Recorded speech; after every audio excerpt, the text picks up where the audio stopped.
Terve YouTube pitkästä aikaa. Täällä sitä pyöräilee. Kohta alkaa kevätkin. Hyvät pyöräilykelit pikkuväesti esiin.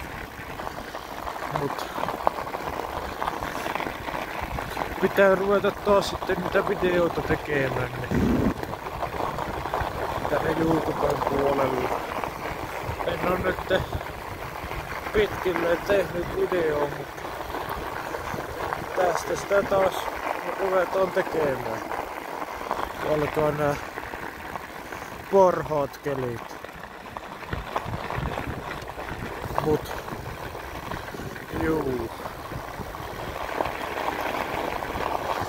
Eipä tässä mitään muuta.